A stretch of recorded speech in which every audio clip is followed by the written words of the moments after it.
Salam. Bugün sizinle bir daha yine bir tercüme hatasını ele alacağıq. Nəbə suresi 33-cü ayə. Bu ayette eynən belə deyim, bir çox insanların, xüsusən də ateistlərin insanları azdırıb yoldan çıxartması və Quranda belə deyim, belə bir ayətin olduğunu göstərərək tərcümə üzərindən təbii ki, çünki insanlar ərəb dilini bilmirlər və bu adam da maraqlı deyil ki, o həqiqətən düzgün tərcümə olunub və yaxud da yanlış tərcümə olunub. Sadəcə ona lazım olan bir səhv tapmaqdır və bizim bəzi axmaq tərcüməçilər də adəti üzrə o imkanı onlara verirlər ki, alayın insanları gedin azdırın. Hidayət üçün göndərilmiş bir kitabın ayətlərini tərcümə edəndə çox ehtiyatlı davranmaq lazımdır. Bildiyiniz kimi bundan qabaqki videomda pedofillər haqqında bir Təlaq surəsi 4-cü ayəti ələ almışdım. Bunlar körpə uşaqlara, yəni bilmirəm nə xəstəlikdir. Necə bir xəstəlikdir? Körpə uşaq, qız uşaqlarını tamaq salmaq necə bir xəstəlik ola bilər bu? Nə qədər ağır bir xəstəlikdir. Allah birincisi bunları deyəcəm şəfa versin, ikincisi köklərini kəssin bunların. Ki insanların həyatınla oynayırlar. Körpə əlində oyuncaq oynadan bir uşağın həyatınla oynayırlar. Biz burada elə bilirik ki, hər kəs buradakılar kimidir. Xeyr, elə ölkələr var ki, bu dəqiqədə körpə 3 yaşında, 5 yaşında, 7 yaşında, 10 yaşında uşaqları belə deyim, babaları yaşında insanlarla nikahlandırırlar. Bəzi girin Google'da yazın, görün nələr çıxır qabağınıza. Adam tükü biz olur. Bir də sinə xəstəliyi var. Yəni bilmirəm nə xəstəlikdir. Bunlardan biri də bu cür bir xəstəlikdir ki, ayətdə qoyublar ki, Nəbə surəsi 33-cü ayəsində, indi tərcümanı oxuyacağım, sonra davam edək. Özünüz elə görün. Məsələn, Ali Bulastan oxuyuram. Göğüsləri hənuz tumurcuqlanmış, yəni yenicə tumurcuqlanmış yaşıt qızlar. Gəlin Vasif Məmməd Elevin tərcüməsi. Sinələri yenicə qabarmış, parantez açmış, dolmuş, tumurcuqlanmış, gözəllikdə və məlahətdə bir-birinə bənzər həmyaşıt qızlar. Əlxana baxaq. Dolğun döşlü həmyaşıt qızlar. Nə xəstəlikdir bu? Bayraqdar Bayraqlıya baxırıq. Allaha sayğı duyanlar için umdukları yer, muhteşem bahçeler və bağlar, müthiş uyumlu, harika eşlər və dolub taşan kadehler vardır diye koymuştur. Yaşar Nur Öztürk de diyor, göğüsleri turunç gibi yaşıtlar.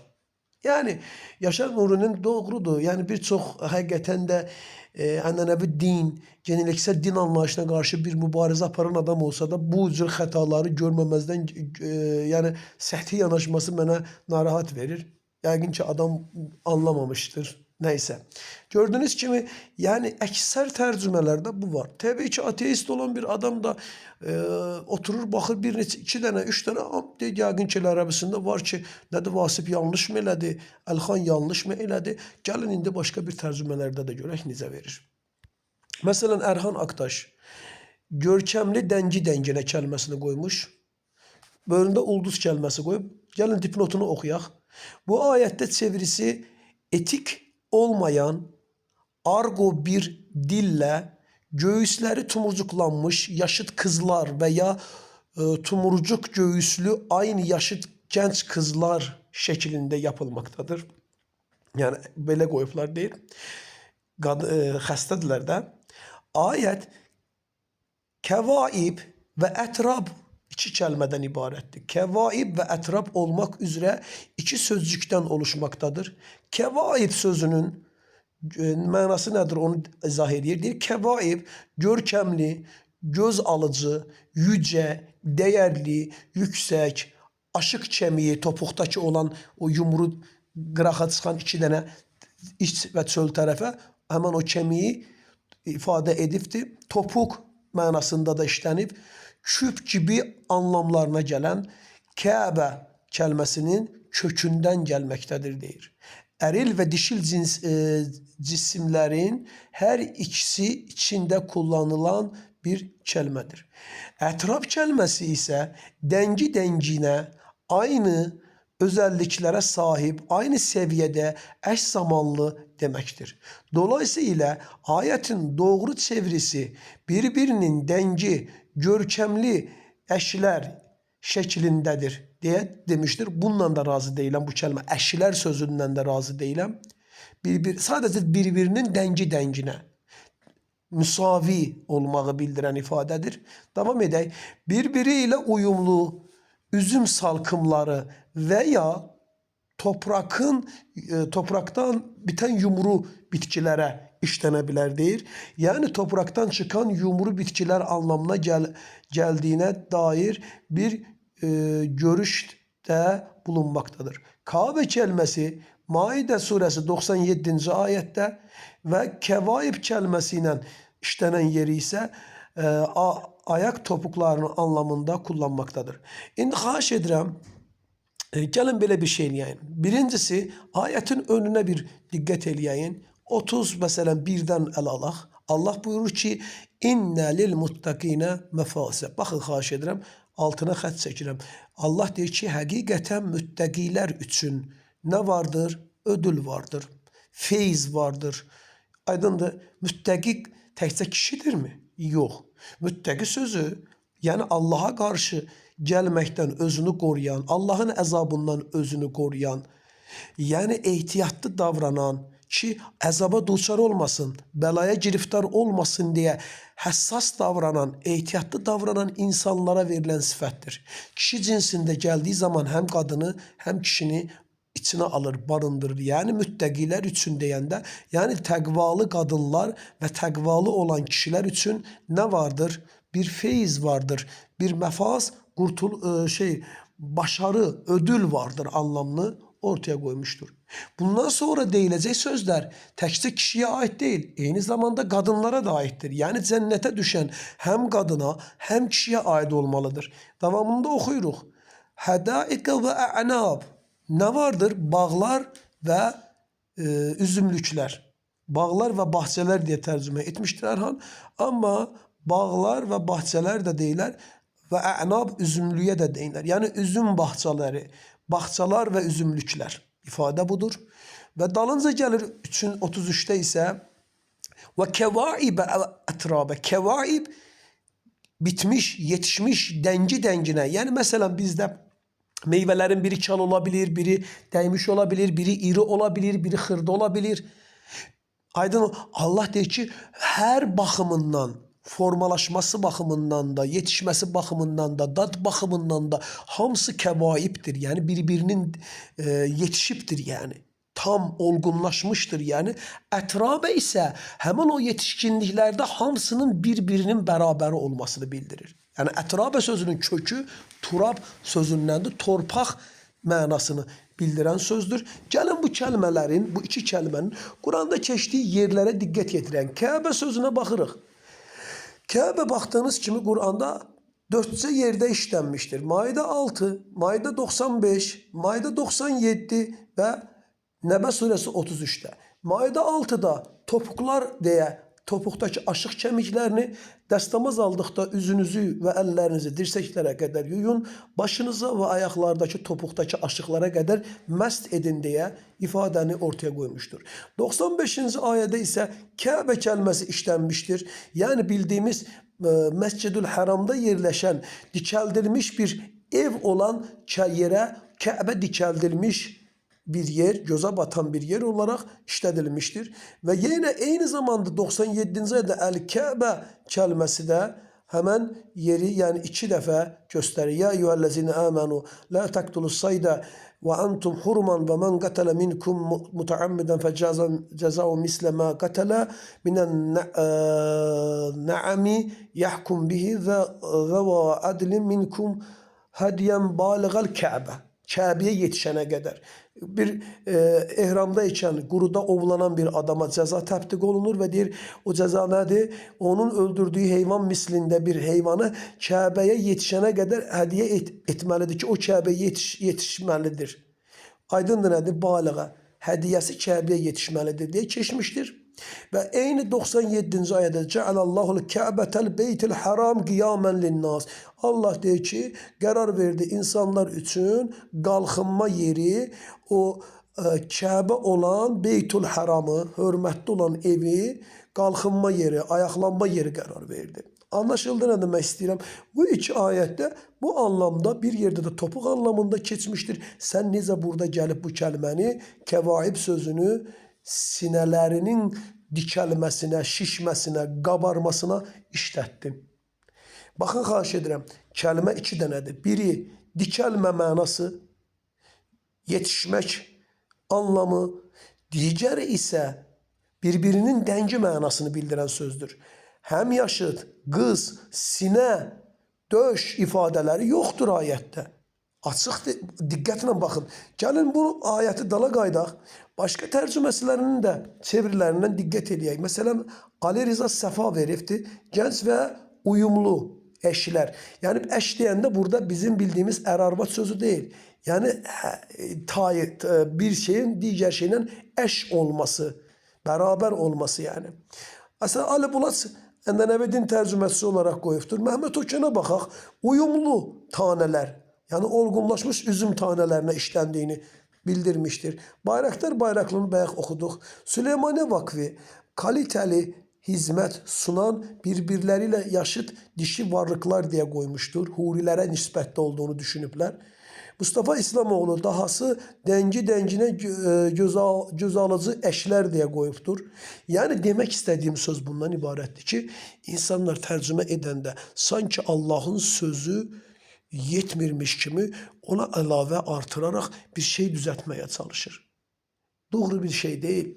Ola bilər bir sözü sən 2 kəlmə ilə ifadə edərsən, 3 kəlmə ilə ifadə edərsən, amma həmən kəlməni məntiqdən kənara çıxartmamalısan, o məntiqi çatdırmağa çalışmalısan tərcüməndə. Gəlin, xahiş edirəm sizə bir şey göstərim. Ətrabə sözündə mən bir şeyə diqqət eləməyinizi istəyirəm. Ətrabə sözünü, çünki sinə sözünün və döş kəlməsini və qız kəlməsini bu kəlməyə yükləyiblər. Bunu deməmişdən əvvəl, bax, xahiş edirəm, tutaq ki, burada sinələri belə deyim də, döşləri qabarmış həmyaşıd qızdırsa da Allah bunu müttəqilərə müjdə verir ki, onlar üçün orada bir ləzzət var, bir feyz var. Doğru deyək, indi qadınlara, qadın özündə olan bir şeydən, özündə var da bu qadının bu zaten. Bir də nəyə buna müjdə versin ki? Allah lezbiyankalıq mı müjdəsi verir? Həm cinslər arasında. Yəni qadına belə bir müjdəni niyə versin ki? Yəni qadın nə edir o sinəsi qabarmış həmyaşıd qızları? Çünki müttəqilərə aiddir ifadə. Bu məntiq də doğru deyil. Yəni bunu da qeyd eləmək istəyirəm. Bir də baxın, xahiş edirəm. Bu kəlmə Quranda işləndi. Toprak, toprak, toprak, torpaq, torpaq. Yəni toprak, hər yerdə toprak, ikicə yer xaricdir. Bir də harda keçibdir? Vaqe 37-də bu kəlməni yenə eyni həmyaşıd qız deyə keçiriblər. Yanlışdır. Heç bir yerdə həmyaşıd qız olaraq işlənməyibdir ifadə. Bunu da sizə göstərəcəm inşallah. Onu da açaq bura. Baxın, xahiş edirəm. Ayətin, qaydıram Vaqiə surəsi 34-dən oxuyağın. Və furuşin mərfuə. Nədən söhbət gedir? Və döşəklər. Yüksəldilmiş döşəklərdən danışır ayət. İnnə, əlbəttə biz, ənşə'nəhünnə. Bax, hunnə qadın cinsində hara qaytarır? Döşəklərə. Çünki, baxın, xahiş edirəm. Allah Teala qadın cinsindən əşyalara müraciət edə bilir. Əgər əşya qadın cinsindədirsə, furuş kəlməsi məcazi anlamda qadın cinsində olduğuna görə mərfuətun təmərbutə ilə gəlib qadınlıq cinsini ortaya qoyduğuna görə hunnə deyə işarə olunur. Qrammatikada əgər hum deyə qoysaydı nə olardı? Xəta olardı, səhv olardı. Oydu ki, furuşun mərfuə kəlməsi cinsi müənnəsdədir, məcazi olaraq yəni. Həqiqi gərək onun cinsiyyəti olsun ki, həqiqi olsun. Əgər cinsiyyəti yoxdursa həqiqətdə, dişilik və yaxud da erkəklik cinsiyyəti, o zaman məcazi olaraq götürülməlidir.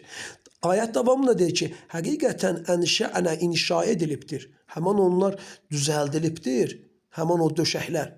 bir inşa edilməklə. Yəni bizə nətər Allah Taala rəğbət yaradır. Biz siz o necə bir gözəl döşəklər olaraq ixtira edilib, düzəldilibdir, inşa edilibdir. Məsələ burada. Şübhə ki biz onları götürüb burada hurilər qoyur. Xəstədirlər. Huri də qadın məsələsi deyil ha. Həm söhbət anlamında işləyən bir kəlmədir. Onu da belə yanlış tərcümə ediblər. Məsələn, Mücadilə surəsindən bir ayət sizə göstərim burada. Başa düşəcəksiniz nə demək istədiyimi. Qoy mövzunu buradan göstərək. 58-in məsələn birinci ayəsi. Sadəcə birinci ayəsi. Baxın, xahiş edirəm, kəlmə-kəlmə mealinə də baxa bilərsiniz. Burada altda da var. Deyir ki, artıq səmiyallahu qavləlləti. Burada altda yaşıl hərflərlə gördüyünüz kimi bu hərflərlə transkripsiyası da verilibdir. Dilim tutmur bu sözü deyə bilmirəm, ola bilər xəta edəm. Deyir, səmiyə artıq eşitdi Allah o qadının sözünü ki, səninlə zövcəsi barəsində cədəl eləyir. Mübahisəyə girişibdir. Və təştəki və şikayətlənir Allaha. Vallahu yəsmə'u, baxın, təhavurukumə. Allah sizin aranızdakı huriləşməyi eşitdi. Yuhavirə. Haverə sözü kökü huri sözüdür yəni. Sözün kökü huri kəlməsidir. Baxın burada da həmən kəlmə təhavurukumə bu işarə. Təhavurukumə. Kumə siz ikiniz deməkdir. Təhavurə. Haverə, yuhaviru, təhavuru, siz ikiniz hibar eləyirsiniz. Huriləşir, yəni həm söhbət eləmək anlamını verir. Baxaq görək aşağıda kəlmə malində nə veribdir burada? Təhavura kəlməsi, hur, hur kəlməsi, təhavurukuma, ikinizin konuşmanızı. Yəni sənin cənnətdə həm söhbət olacağın, səninlə dərdləşəcək, səninlə yəni könlünü oxşayan şəkildə səndən danışacaq, həm yoldaşların olacağını göstərir ortada. Bunlar qadınlar üçün həm cinsləri də ola bilər, əks cinslərindən də ola bilər, kişilər üçün də həm cinsləri ola bilər, əks cinsləri ola bilər. Yəni hurinin kimsə yalnız qadından və yaxud da yalnız qadın olacağını və yaxud da kişi olacağını heç bir ayətə dayana bilməz yəni. Huri sözünü belə yanlış tərcümə ediblər yəni. Nədən götürüblər? İri gözlü, onlara nə ins, nə cins təmas etməyib, toxunmayıb hələ.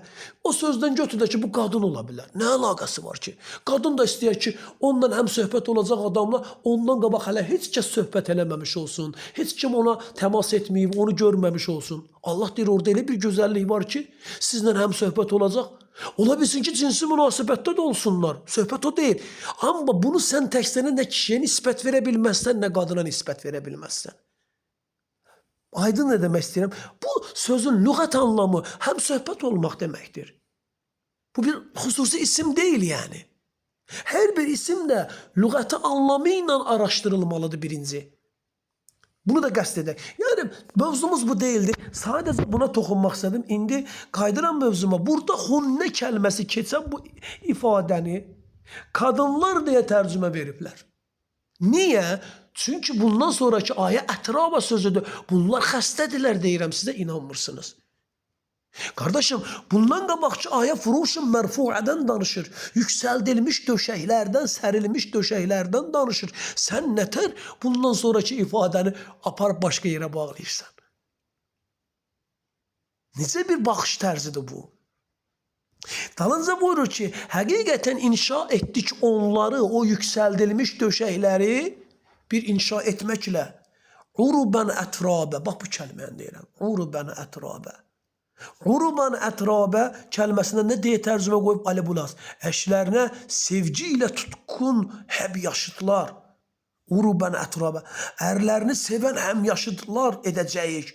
Ərlərini sevən. Qardaş, niyə bu cənnət elə kişilərə mi aiddir? Bu qadınlar, yetimlər bu boyda əziyyət çəkirlər. Siz ancaq, buradan anlayırıq ki, ancaq Quran tərcüməsiləri kişiləri olubdur deyəsən. Qadınlara bu imkanı tanımıyorlar. Bəlkə qadınlar bunlardan daha gözəl tərcümə edərdi. Vallahi və billahi deyirəm. Amma bunlar şərəfsizdirlər bəziləri. O qədər içtimaciydi, o qədər əsəbləşirəm belə şeylərə. Urubən ətrabə kəlməsinə nə veriblər? Sevgililər, ətrabə hep yaşıtlar. Urubən komfortlu anlamı verən, yəni hələ istifadə olunmamış, bir-birinin dəngi olan şişirdilmiş anlamlarında ifadə edə bilən bir kəlmədir. Urubən kəlməsi. Baxaq görək, mən burada açmışdım. İnşallah, baxın. Məhəmməd Okyanın tərcüməsindən göstərəcəm.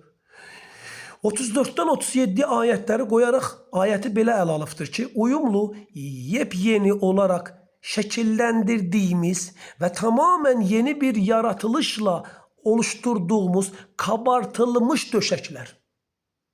Fikir verdiniz? Onlara ödüller verecektir.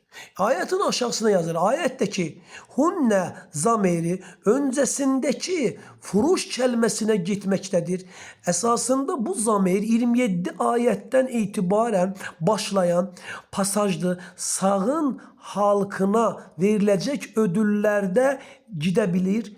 Sanıldığı gibi bu zamir her zaman hakiki müennes denen, yani kadın, müennes kadın cinsi yani denen kadınlarla ilgili kullanmamakta, yani ancak kadınları kastetmez yani.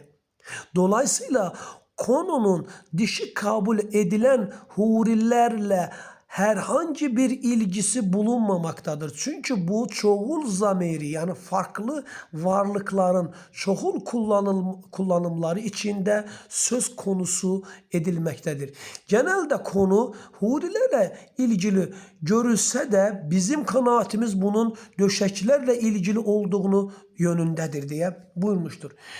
Erhan Aktaş da kabartılmış döşeklerdiler diye koymuştur. Yükseltilmiş kabarık bir döşek olduğunu ortaya koymuştur yani. Yani demek istediğim mesele burasındadır ki, aziz kardeşlerim, yani esaslandırdıkları hemen orada ayette esaslandırdıkları yer bir tane budur. Ki Nebe suresi 33. ayette ve kevaibe etrabe kelimesinde etrabe sözünü yalnız esaslandırdıkları yer buradır. Kalan hiçbir yerde etrabe sözü turab kelimesiyle torpaktan başka bir yere işlenmeyiptir. Burada da yalnız döşek için işlenmiştir. Döşek için. Yani kabardılmış, birbirinin dengi olan konfortlu bir döşeye nisbette işlenen bir sözdür. Keçirəm Nebe suresine, indi gəlin bunların, burada da sözümü yekunlaşdıracağım inşallah. Gəlin bunların 31'den tərcüməsine diqqət eləyək. Görək necə tərcümə veribdir. Məsələn, Ali Bulaş'tan oxuyaq. Deyir ki, gerçek şu ki, muttakiler için bir kurtuluş ve mutluluk vardır. Muttaki hem kadın hem kişidir. Aydındır. Eyni kəlməni həqiqətən muttəqilərə nicat yeri vardır deyə qoyub. Həqiqətən müttəqilər üçün nicat yeri vardır, qurtuluş vardır deyə qoyublar. Məfaz feyz sözündəndir, ləzzət vardır anlamı. Feyz, bizdə deyək, getdim filan kəsdən söhbətindən feyz aldım, ləzzət aldım. Filan kəsin yeməyindən ləzzət aldım, filan kəsin gözəlliyindən ləzzət. Yəni ləzzət sözüdür ifadənin kökü. Davam edirik. Hədaiqa və ənaba. Baxaq, Ali Bulas deyir ki, necə bahçələr və üzüm bağları. Hədaiqa və ənaba kəlmə olarak onların Ərəbin Türk dilində qoyublar. Onu göstərmək istəyirəm. Bağçalar və üzüm bağları deyə, həmçinin bağlar və üzümlüklər deyə qoyub. Bura gəldikdə isə, ay qardaş, sən müttəqilərdən danışırdın. Bu qadın da həm də kişidir. Və kəvaibə ətrabə deyə qoyan kəlməyə gəldikdə, o zaman Ali Bulas götürür, kəvaibə sözünə göğüsləri henüz tumurcuqlanmış, yəni yenicə tumurcuqlanmış yaşıt qızlar. Kəvaibə kəlməsinə bir dənə kəlmədir, dikəlmiş kəlməsi, ətrabə bir-birinin dəngi kəlməsi. İndi qardaşım, kəvaibə əgər bir-birinin, Bəyək Maidə surəsi 6'da nə dedi? وَامْسَهُ بِرُوسِكُمْ وَأَرْجِلَكُمْ إِلَى الْكَعْبَيْنِ. Kəbə sözüdür də qardaşım, Kəbə. Sən Kəbə sözünə döş mənası qoya bilirsən? Yox. Və yaxşı, kəvaibdə bunun cəmidir. Ondan ötürü bunu döşlər mənasına gətirib çıxartdın. Təzəcə tumurcuqlaşmış döş necə qoydun Kəbə sözünə? Ətrabiyyədə həmyaşıt qızlar necə yerləşdirdin bu sözü bura? Anlaşıldı demək istəyirəm. Amma qabaqda üzümdən danışdığına görə bu üzümlərin və bu bağçaların yetişmiş bir bağça və orada o bağçaların, yetişən o bağçaların hamısı eyni dəngdə, bir-birinin dəngində olacağını bildirir ki, yəni cənnətə düşən ay müttəqilər, sizin birinizin bağçası digərinin bağçasından zəif, digərinki daha qəşəng olmayacaq, hamısı eyni olacaq və hamısı da nədir? Ən son kamil həddə yetişmiş vəziyyətdə olacaqdır və üzümləri də, meyvələri də hamısı da o cür olacaqdır. Və arxasınca ayətin davamında yenə nədən danışır? Qədəhlərdən və badələrdən danışır. Yani bir arada bir sözü desin, sonra keçsin təzədən o birisində. Bu mümkün değil. Yani demək istədiyim söz bunu çatdırmaq idi. Allah hamınızdan razı olsun və bu ayətdə də bizi aldatdıqlarının şahidi oluruq ki, yanlış tərcümə vermişlər. Misal vermək üçün də bundan sonra kəsən dihaqa kəlməsi. Dolub, dop dolu qədəhlər. Fikir verdiniz? Dolu qədəhlərə gözləyir. Və ləbələb doldurulmuş qədəhlər də vardır. Haraya gətirib onu nətər yeritdiniz siz orada elə o formada? O idi ki, qardaşlar, yəni bir xəta da budur. Yanlış bir tərcümədir və bunu da paylaşdıq ki, inşallah ədalətli və insaflı olan insanlar baxdığı zaman zaten Allah orada nə sinə sözü qoymadığını, nə döş sözü qoymadığını, nə də həmyaşıt qız sözü olmadığını anlamış olsun. Hə, ola bilər ki, ətrabəs, turab sözü ətrabə şəklində keçəndə bunu ərəblər öz aralarında həmyaşıt qızlar üçün də işlətmiş ola bilər. Yəni bir sözün deyək ki, sinonim olaraq bir neçə dənə mənası ola bilər. Anlaşıldı? Məcazi anlamda götürüb qız üçün də işlətmiş ola bilərlər. Yaxşı, həmyaşıt oğlana da ətrabə demək olarmı? Çünki bu, belə deyək də, belə sredni, rus dilində desək, sredni rod cinsində gəlib. Yəni elə bir formada işlənir ki, həm kişiyə nisbət verilə bilər, həm qadına nisbət verilə bilər. Sən bunu təkcə niyə qadına aid eləyirsən? Kəbə sözü də dikəlmək anlamında götürsək, üzr istəyirəm, bir dəfə mən bu sözü demişəm birinə. Dedim, ola bilərmi ki, sən burada kəvaib sözünü dikəlmək anlamında götürürsən, ətraba sözü də həm kişi üçün, həm qadın üçün işləyə bilər. Mən də götürüm tərcümə qoyum ki, üzr istəyirəm, övrət kişi, övrətləri durmuş, üzr istəyirəm, həm yaşıt oğlanlar. Nətər olacaq onda? Övrətləri durmuş, cinsiyyət orqanları durmuş, həm yaşıt oğlanlar qoyum. Belə məntiq mi olar? Deyək ki, kişilər tərcümə eləyəndə məmələri dikəlmiş həmyaşıt qızlar qoysun, qadın da tərcümə eləyəndə qaçsın qoysun ki, övrəti durmuş həmyaşıt oğlanlar. Necə olacaq onda? Ayıb deyilmi? Sözümü bundan nöqtələyirəm. Yəqin ki, nə demək istədiyimi anladınız. Vallahi də və billahidir ki, aldanmayın. Tərcümə xətalarından yola çıxaraq insanları da aldatmayın. Ateist əqidəsində olanlar, yenə sizi əxlaqlı olmağa dəvət edirəm, ədalətli olmağa dəvət edirəm, vicdanlı olun, insaflı olun. Nə özünüzü aldadın, nə də insanları aldadın. Tərcümə Qur'anın orijinalına toxuna bilməz. Özünüz də yaxşı bilirsiniz ki, hər hansı bir kitabı, başqa ingilis dilində olan bir kitabı, rus dilində olan bir kitabı, hər hansı dilə çevirirsən çevir, onun orijinalı qədər doğru ola bilməz. Hətta o tərcümə, məsələn, bir kitabı türk dilinə, Azərbaycan dilinə, ingilis dilində olan bir kitabı türk və Azərbaycan dillərinə çevirsən və bu iki çeviridə bir xəta yaransa, onun orijinalına diqqət eləmədikcə o xətanı aradan qaldıra bilməzsən. O idi ki, əgər sən görürsən, bax, mən sizə cürbəcür tərcümələr göstərdim ki, belə də tərcümə edənlər var, belə də tərcümə edənlər var. İndi yaxşı, hansı daha doğrudur deyə düşünürsünüzsə, ən azı ərəb dilini bilən bir ateist tapın və Kəbə sözü ilə ətrab kəlməsinin doğru mənaları və neçə dənə mənası var. Və Quranda bu neçə yerdə işlənibdir. Kök anlam olaraq torpaq və Kəbə olaraq keçən bu sözün bu cür bir mənada işlənməsi nə qədər məntiqli olduğunu bir daha düşünün. Salam olsun hidayətə tabi olanlara.